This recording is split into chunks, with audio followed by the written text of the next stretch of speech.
नहीं स्टूडेंट, आज हम महालनोबिस मॉडल के बारे में चर्चा करेंगे, जिसके बारे में हम पहला जो लेक्चर था वो दे चुके थे, क्योंकि सेकंड 5 ईयर प्लान में उनका बहुत बड़ा योगदान था। और जो प्रथम पंचवर्षीय योजना थी उसको वो कृषि प्रधान थी। कृषि प्रधान को आधार लेकर रखा गया था विकास के लिए।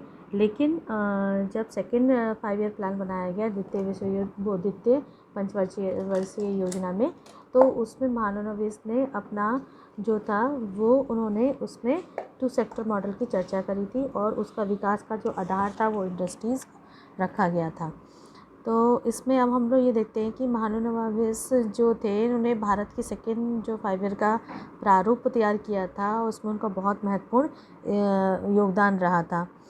और अक्टूबर 1952 में उन्होंने जो नेशनल इनकम तथा जो विनियोजन कहने या इन्वेस्टमेंट पे जो वेरिएबल्स पे आधारित उन्होंने सिंगल सेक्टर मॉडल यानी कि एकाकी क्षेत्र मॉडल का बनाया।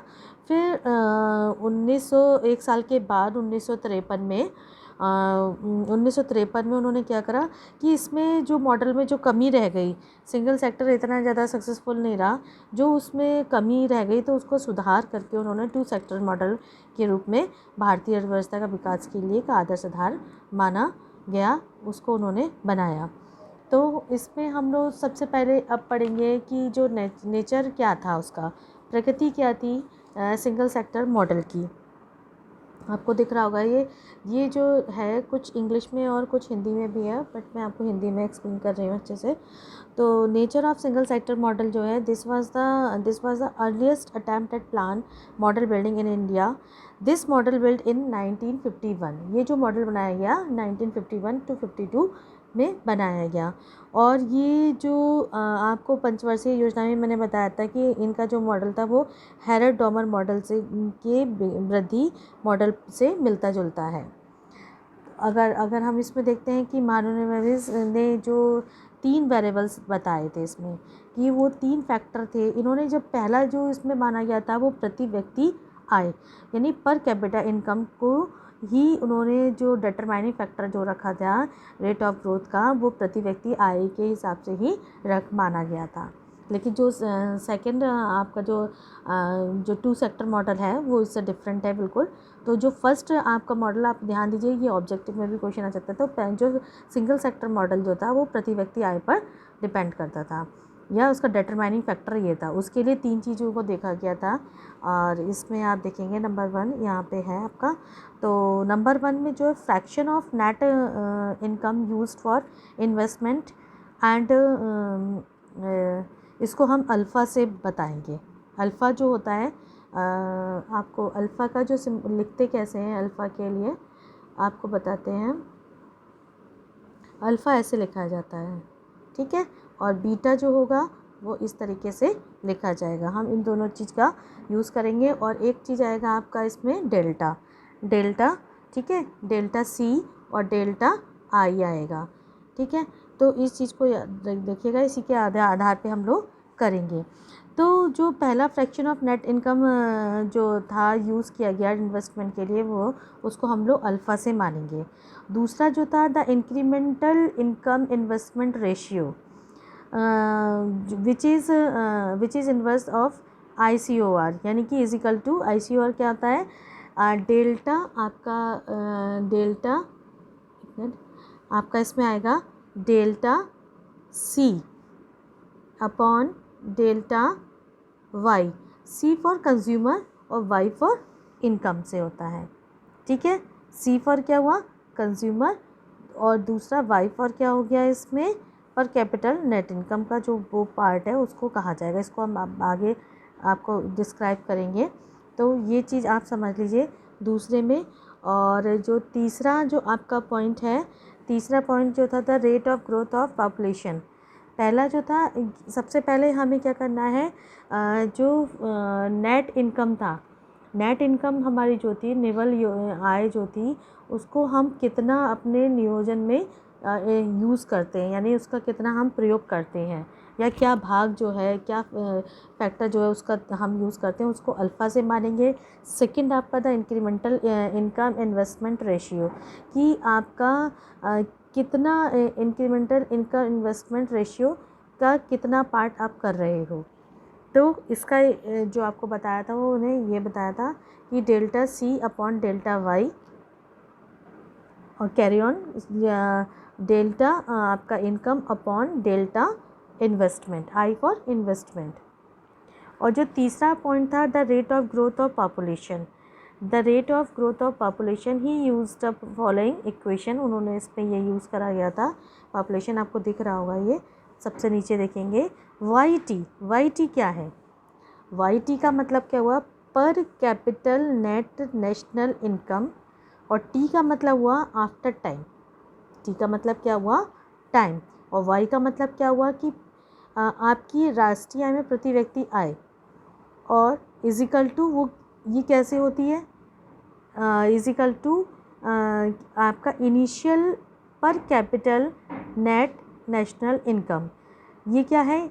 इनिशियल मतलब आवश्यक, जो आपकी नेट नेशनल इनकम में प्रति व्यक्ति का क्या है, उसका जो भाग है वो वाई जी को डिनोट करता है। फिर इसके बाद आप देखेंगे ग्राफ में बना है 1 plus alpha beta minus P, ठीक है, एट पावर टी। ये आपको याद करना पड़ेगा, ये समझना पड़ेगा ये क्या है। वाई टी मैंने बता दिया पर कैपिटल नेशनल इनकम की, मतलब नेशनल इनकम में से प्रति व्यक्ति आय का क्या पार्ट है, क्या पोर्शन है, क्या फैक्टर है। वो कहाँ से डिसाइड, किस पे डिपेंड करता है? वो y0 पर डिपेंड करता है। किस पे? Is equal to y0। y0 क्या है आपका? इनिशियल पर कैपिटल नेट नेशनल इनकम, प्रति व्यक्ति राष्ट्रीय आय, शुद्ध राष्ट्रीय आय में प्रति व्यक्ति आय का इनिशियल पार्ट। और ये किस पर डिपेंड करता है? 1 यानी 1 unit plus alpha beta minus P. और अल्फ़ा का मतलब क्या हो गया? रेट ऑफ नेट इन्वेस्टमेंट, यानी शुद्ध राष्ट्रीय आय का कितना भाग निवेश में उपयोग किया जा रहा है। समझ में आया कि शुद्ध राष्ट्रीय आय का कितना भाग निवेश में प्रयोग किया जा रहा है, ठीक है। और बीटा का मतलब क्या हो गया आपका? बीटा का मतलब हो गया additional to national product per unit of invest, यानी कि नेशनल इनकम में कितनी ग्रोथ हुई एक इकाई निवेश करने पर। बीटा का मतलब क्या हुआ कि नेशनल इनकम में यानी शुद्ध राष्ट्रीय आय में कितनी ग्रोथ हुई अगर हमने 1 यूनिट इन्वेस्टमेंट उसमें लगाया। और P किसको डिनोट करा? उसमें से हम P माइनस कर देंगे। P का क्या मतलब हुआ? Population, the rate of growth of population. Population यानी जनसंख्या की दर, वृद्धि दर क्या है, उसको हम वृद्धि दर जो होगी उसको हम माइनस करेंगे। और एट पावर टी यानी कि आफ्टर टाइम। ये इक्वेशन है, ये आपको याद करनी पड़ेगी, समझनी पड़ेगी। ये आपका सिंगल सेक्टर मॉडल था, ठीक है। अब इसके बाद ये आपको इक्वेशन देखिए, आप एक बार पढ़ भी लीजिए और सुन लीजिएगा, आराम से ऐसा आ जाएगा। अब हम लोग आएंगे 2 सेक्टर मॉडल में। इसकी मान्यताएं क्या हैं? 2 सेक्टर मॉडल की मान्यताएं अगर हम हिंदी में देखें तो मैंने हिंदी में भी लिख रखी है और इंग्लिश में भी।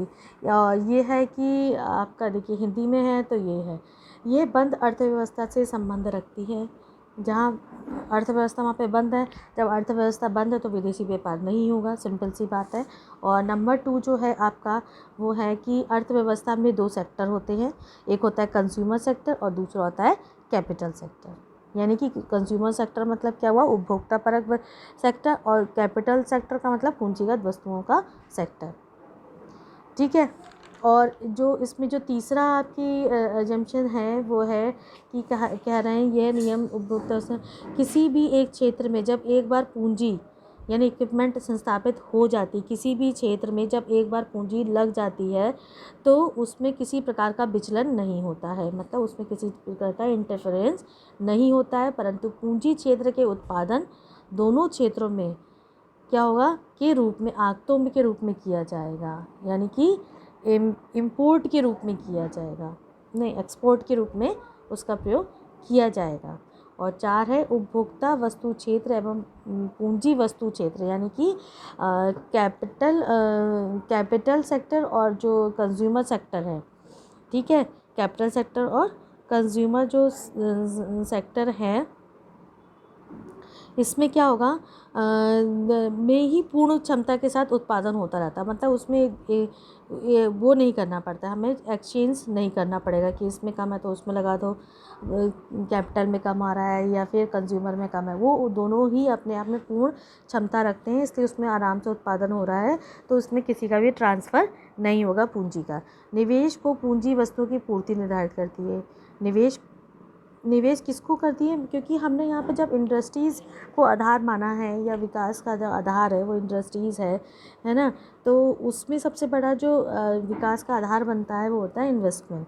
तो कह रहे हैं इन्वेस्ट को जो पूंजी वस्तुओं की पूर्ति निर्धारित करती है, उसमें जो कैपिटल सेक्टर है कि जो सप्लाई होती है वही डिपेंड करती है कि निवेश कितना होगा और कितना नहीं होगा। इसमें कीमतों में कोई भी परिवर्तन नहीं होता है। ठीक है, ये जो थी हमारी अजम्पशंस थी। अगर आप इंग्लिश में देखेंगे तो इंग्लिश में भी हमने लिखा हुआ है, इंग्लिश में आपका ये लिखा है it is closed economy with no foreign trade, क्योंकि इकोनॉमी क्लोज है तो यहाँ पे कोई भी किसी प्रकार का विदेशी व्यापार नहीं होगा। Division of the economy into 2 sector, इसको मतलब इकोनॉमी को अर्थव्यवस्था को 2 भागों में बांटा गया है, जैसे मैंने आपको बताया कि एक है कैपिटल सेक्टर और दूसरा है कंज्यूमर सेक्टर। ठीक है, तो तीसरा है investment is determined entirely by the supply of capital goods. जो कह रहे हैं कि जो इन्वेस्टमेंट किस पे डिपेंड करता है, हमारी कैपिटल गुड्स पर डिपेंड करता है, and not by the consideration regarding returns to investment. 2 sector model, अब आगे चलते हैं। 2 सेक्टर जो मॉडल है, या अब इसकी हिस्ट्री देख लेते हैं क्या है। ये 1953 में हुआ था डेवलप। ठीक है, 2 sector model marked as shift from the aggregate to sectoral planning. इसमें कैसे प्लान करना है, हमें किस तरीके से हमें और चीज़ जोड़नी है। जो हमारा जो सिंगल सेक्टर मॉडल था उसमें वो किसके आधार पर था, उसमें प्रति व्यक्ति आय के आधार पर था। इसमें क्या है, 2 चीज़ों पे है, हमेशा ध्यान रखेंगे, एक कैपिटल सेक्टर है और एक दूसरा क्या है आपका कंज्यूमर सेक्टर है। तो the entire economy was divided into 2 sector, the capital goods sector, जिसको कि हम के सेक्टर के से डिनोट करते हैं, उसको किससे करते हैं, के, देखो इसमें लिखा हुआ है के से डिनोट करते हैं, एंड कंज्यूमर गुड सेक्टर को हम सी से डिनोट करेंगे। The total net investment was divided into 2 part. ठीक है, इसको बोलते हैं लैंडा के और लैंडा सी। ठीक है, तो लैंडा के और लैंडा के का मतलब क्या होता है, द प्रोपोर्शन ऑफ इन्वेस्टमेंट, ये भी एक साइन है, इसका साइन भी मैं आपको बता दूं लैंडा का क्या होता है। लैंडा का साइन होगा आपका, लैंडा का साइन है आपका ऐसे करके बनता है, ऐसे और ऐसे, this is called lambda. Lambda के का मतलब हुआ कि लैंडा क्या मतलब कितना कैपिटल आपका वो है और सेक्टर है, और लैंडा सी का मतलब हुआ कि कितना हमारा कंज्यूमर है। ठीक है, तो इसके बारे में जानते हैं क्या है ये। Lambda the proportion of investment, एक जो इन्वेस्टमेंट का एक प्रोपोर्शन है, हिस्सा है, which was use to increase the production, वो क्या करता है हमारे प्रोडक्शन का में वृद्धि करता है, ऑफ इन्वेस्टमेंट गुड्स, यानी जो भी इन्वेस्टमेंट गुड्स हैं, पूंजीगत वस्तु क्षेत्र में प्रयुक्त शुद्ध निवेश का जो भाग होता है उसको लैंडा के बोलते हैं। देखो लैंडा का मतलब क्या हुआ और के का मतलब क्या हुआ। ठीक है, और लैंडा सी का मतलब क्या हुआ, लैंडा सी का मतलब हुआ the proportion of investment, same ऊपर से मिलाइए, देखिए दोनों हैं, the proportion of investment which was use to increase the production of capital goods, यानी उपभोक्ता वस्तु क्षेत्र को जाने वाला शुद्ध निवेश का भाग। और जब हम इन दोनों को लैंडा के और लैंडा सी को प्लस कर देंगे तो हमारा क्या हो जाएगा, आई, इन्वेस्ट हो जाएगा। ठीक है, अभी इसका बैक हो गया है, खुलता है, तो लैंडा के और उसका क्या मतलब हुआ आपका कि ये है। तो आप इसमें नीचे वाले लाइन में देखिएगा कि लैंडा के और लैंडा सी क्या है। The proportion of investment which was use to increase the production, उसको लैंडा के बोलेंगे, और लैंडा सी कैसे बोलेंगे, the proportion of investment which was use to increase the production of capital goods. और इन दोनों को जब हम प्लस कर देंगे तो क्या हो जाएगा हमारा, इसको क्या बन जाएगा, ये हमारा इन्वेस्टमेंट। ठीक है। अब आगे, the value of two factor fraction was to be settled by the choice of planners, यानी जो प्लान कर रहे हैं उनकी चॉइस पर ही डिपेंड करेगा। तो value of two fraction was to be settle, किस तरीके से उसको सेटल करना है। The value of assigned lender के determining the supply of capital goods to the country.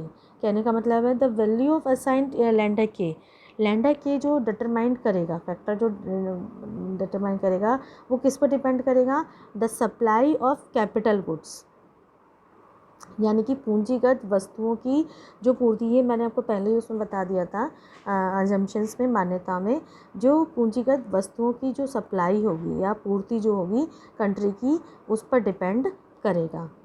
In fact अगर देखा जाए तो महालनोबिस ने मेन जो ऑब्जेक्टिव था वो develop capital goods industries and make India independent of such export as early as possible. उन्होंने क्या कहा कि हमें अपने सारे जो द्वार हैं वो एक्सपोर्ट के लिए करना चाहिए, इंपोर्ट के लिए नहीं। एक्सपोर्ट मतलब हमें ज़्यादा से ज़्यादा निर्यात करना चाहिए, ऐसी चीज़ों को बनाना चाहिए जिससे कि हम ज़्यादा से ज़्यादा निर्यात कर सकें।